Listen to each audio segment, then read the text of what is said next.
ជំរាបសួរបបងប្អូនទាំងអស់គ្នាអ៊ំពូមីងទាំងអស់គ្នាចាថ្ងៃនេះនាងខ្ញុំចង់បង្ហាញអំពីផលិតផលលំដាប់លេខ1ប្រចាំនៅប្រទេសជប៉ុនចាសម្រាប់ថែរក្សាសុខភាពអ៊ំពូមីងបងប្អូនទាំងអស់គ្នាចាសម្រាប់បងប្អូនទាំងអស់ដែលគាត់ចេះតែសួរនាងខ្ញុំថាគាត់ចង់ពិសាផលិតផលជប៉ុនដែលជំនួយសុខភាពហើយញ៉ាំទៅស្រួលខ្លួនអញ្ចឹងតើគាត់អាយុឆ្នាំហ្នឹងគាត់ញ៉ាំអីគាត់គួរតែជ្រើសរើសផលិតផលមួយណាល្អអញ្ចឹងចាហើយថ្ងៃនេះនាងខ្ញុំលើកយកប្រភេទដែលគេហៅថាអាអូជីរឹចាអូមឺហ្គីវ៉ាកាបាគឺជាប្រភេទស្លឹកបៃតងចាស្លឹកបាឡេបៃតងខ្ចីដែលគេអាចហៅថាជាស្មៅសុខភាពនៅប្រទេសជប៉ុនដែលគេស្គាល់គ្រប់គ្នាចាល្បីល្បាញមែនទែនគេធ្វើការដាំដុះនៅក្នុងប្រទេសជប៉ុនតែម្ដងក្នុងតំបន់ខ្ជូស៊ឺនៃប្រទេសជប៉ុនផលិតផលមួយនេះគឺគេប្រើធម្មជាតិ organic តែម្ដងមិនមានបន្ថែមសារធាតុគីមីមិនមានបន្ថែមក្លិនឬក៏ពណ៌ទេចាគឺនៅក្នុងហ្នឹងមាន46កញ្ចប់ហើយយើងមានកញ្ចប់តូចដែរចាកញ្ចប់តូចគឺ22កញ្ចប់ចាបងប្អូននេះ22កញ្ចប់ចានៅក្នុងហ្នឹងគឺទំហំខុសគ្នាចានាងខ្ញុំនៅក្មេងក៏ប៉ុន្តែនាងខ្ញុំញ៉ាំចាទទួលទានជារៀងរាល់ព្រឹកចាតែមួយកញ្ចប់ហ្នឹងគឺសម្រាប់យើងខ្វះជាតិបន្លែផ្លែឈើចាក្នុងខ្លួនចាវីតាមីនដែលបានមកពីបន្លែផ្លែឈើគឺយើងគ្រាន់តែញ៉ាំអាអូជីរឹមួយកញ្ចប់នេះ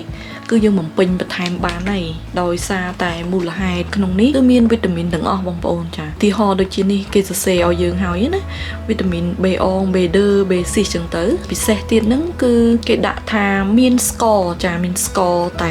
0.2 ក្រាមចាកន្លែងនេះពិសេសមែនតែនអ៊ំពូមីងទាំងអស់គាត់ច្រើនតែសួរនឹងខ្ញុំថាញ៉ាំមួយណាដែលអ្នកដែលគាត់លើសជាតិស្ករច្រើនក្នុងខ្លួនគាត់អាចញ៉ាំបានណាអត់បារម្ភចាមួយហ្នឹងឯងគឺល្អបំផុតហើយចានៅក្នុងហ្នឹងគេមានវីតាមីនច្រើនមែនតែនណាបងប្អូនវីតាមីន K ម៉ាញ៉េស្យូមកាល់ស្យូមចាច្រើនមែនតែនចារបៀបញ៉ាំរបស់គេគឺលាយទឹក 100cc ទឹកធម្មតាឬក៏ទឹកដោះគោក៏បានដែរទឹកក្តៅអ៊ុនៗក៏បានចាគ្រាន់តែលាយកន្លចូលគ្នាទៅនេះគឺជារូបភាពដែលគេបង្ហាញថាយើងអាចញ៉ាំជាមួយនឹងទឹកដោះគោក៏បានទឹកសណ្តែកក៏បានយើងធ្វើជាស៊ុបក៏បានដែរពេលបងប្អូនអ៊ំពូមីងភាសាស៊ុបអីមួយអាចដាក់ចូលទៅក្នុងនឹងកញ្ចប់ហ្នឹងទៅចាក៏បានដែរដើម្បីបំពេញបន្ថែមនៅវីតាមីនបំប៉នរាងកាយចាំបំរុងរាងកាយហើយមួយទៀតគេដាក់ធ្វើជាមួយនំ pancake ចានៅពេលដែលអ៊ំពូមីងបងប្អូនធ្វើនំ pancake សម្រាប់ញ៉ាំនៅផ្ទះដាក់ចូលទៅចា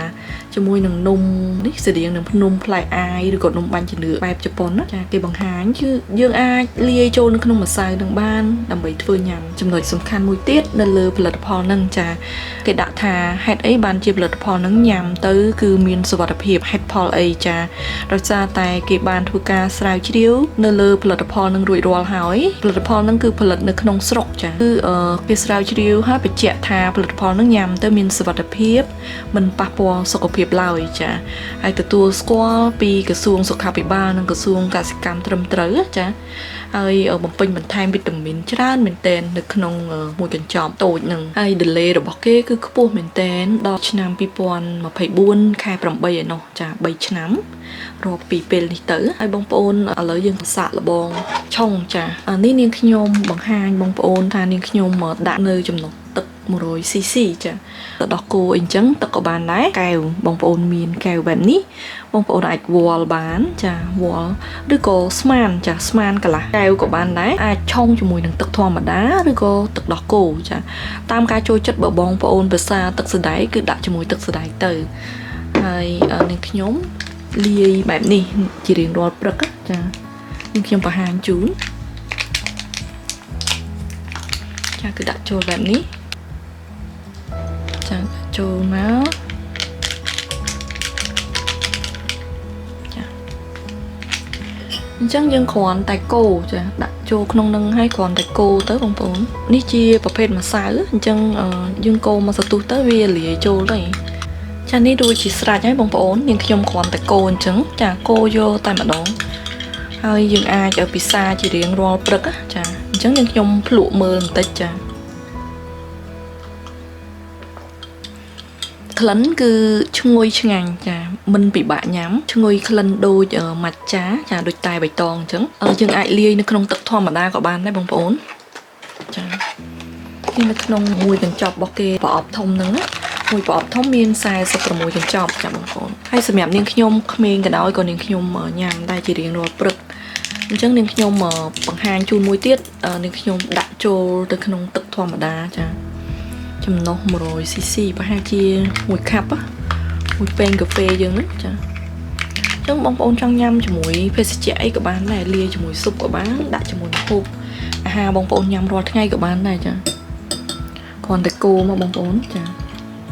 កូរអញ្ចឹងមកតែបងប្អូនយើងមានប្រអប់តូចគឺ22កញ្ចប់នៅក្នុងហ្នឹងហើយនឹងប្រអប់ធំចាដោយសារតែនាងខ្ញុំញ៉ាំរាល់ថ្ងៃអញ្ចឹងនាងខ្ញុំជ្រើសយកប្រអប់ធំអញ្ចឹង46កញ្ចប់ក្មេងក៏ញ៉ាំបានចាស់ក៏ញ៉ាំបានដើម្បីថែរក្សាសុខភាពទាំងអស់គ្នាហើយមិនបារម្ភចានេះគឺពណ៌បៃតងចាខាងនេះគឺនាងខ្ញុំខាងស្ដាំគឺលាយជាមួយនឹងទឹកធម្មតាហើយខាងឆ្វេងនាងខ្ញុំលាយជាមួយទឹកដោះគោញ៉ាំជាមួយនឹងទឹកដោះគោក៏បានជាមួយនឹងភេសជ្ជៈផ្សេងៗដែលតាមតែបងប្អូនចូលចិត្តណាចាញ៉ាំជារៀងរាល់ព្រឹកល្ងាចចាស់ថ្ងៃក៏បានពេលណាដែលបងប្អូនមានអារម្មណ៍ថាចង់ញ៉ាំទឹកអញ្ចឹងលាយជាមួយនឹងទឹកធម្មតាក៏បានដែរចាអរគុណច្រើនសម្រាប់ការតាមដានទស្សនាវីដេអូរបស់នាងខ្ញុំចាយើងជួបគ្នានៅវីដេអូក្រោយជម្រាបលា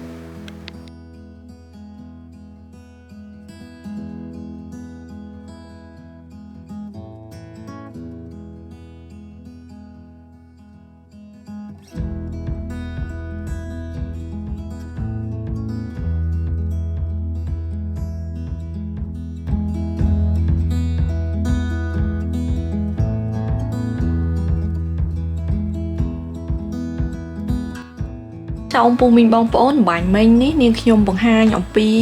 ចាឲ្យជាពីរប្រភេទនេះមានប្រអប់ធំនិងប្រអប់តូចបង្ហាញជូនបងប្អូនហើយយើងមានមួយទៀតចាមួយទៀតហ្នឹងមិនត្រឹមតែសុខភាពហើយសម្រស់ទៀតចានៅក្នុង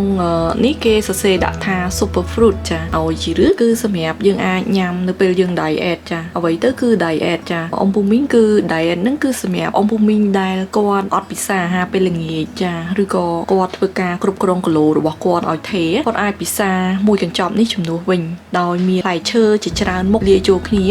ជាមួយនឹងអាអូជីរឹកនឹងតែម្ដងចាដែលគេផលិតនៅឈឺនៃប្រទេសជប៉ុនហ្នឹងមានហៀឡូនមាន collagen នៅក្នុងហ្នឹងចាញ៉ាំទៅមិនត្រឹមតែបង្គ្រប់វីតាមីនថែរក្សាសុខភាពទេគឺអាចជួយឲ្យសម្រស់ស្រស់ស្អាតទៀតកាឡូរីគឺមាន9ចា9គីឡូកាឡូរីនៅក្នុងនេះហើយមានចំនួនចាគេដាក់ថាមានបន្លែផ្លែឈើ15ប្រភេទចូលគ្នាចាហើយនៅក្នុងនេះគឺមាន30 stick គឺ30កញ្ចប់នេះចាហើយនាងខ្ញុំក៏ធ្វើការញ៉ាំជារៀងរាល់ព្រឹកដែរនិយាយរួមគឺនាងខ្ញុំញ៉ាំឆ្លាស់គ្នាជាមួយនឹងពីរប្រភេទហ្នឹងចានាងខ្ញុំញ៉ាំឆ្លាស់គ្នាតែនៅខាងក្រោយនេះគេសរសេររៀបរាប់អំពីផ្លែឈើដែលគេមានផ្សំចាមាន6មុខមាន super food ហ្នឹងមាន9មុខចាហើយគេមានផ្សំពីបាក់តេរីល្អសម្រាប់ជួយពោះវៀនចាក្នុងនេះគឺគេមានប្រភេទផ្លែឈើចា8មុខទៀតមានវីតាមីន11មុខហើយនឹងមានមីនេរ៉លជាតិរ៉ែចា7មុខហើយគេញ៉ាំគឺអាចញ៉ាំសម្រាប់ពេលយើងសម្រក់គីឡូមិនមែនញ៉ាំទៅឲ្យស្គមទេណាបងប្អូនចាកុំច្រឡំគឺញ៉ាំជំនួសនៅពេលដែលបងប្អូនធ្វើការសម្រក់គីឡូបងប្អូនអត់ញ៉ាំអាហារល្ងាចអញ្ចឹងញ៉ាំតែមួយកញ្ចប់នេះគឺគ្រប់វីតាមីនតែម្ដងក្នុងមួយពេលរបស់បងប្អូនហ្នឹងចាហើយនៅទីនេះគេអាចឲ្យយើងញ៉ាំលាយជាមួយទឹកដោះគោឬក៏ញ៉ាំជាមួយនឹងទឹកសណ្តែកចា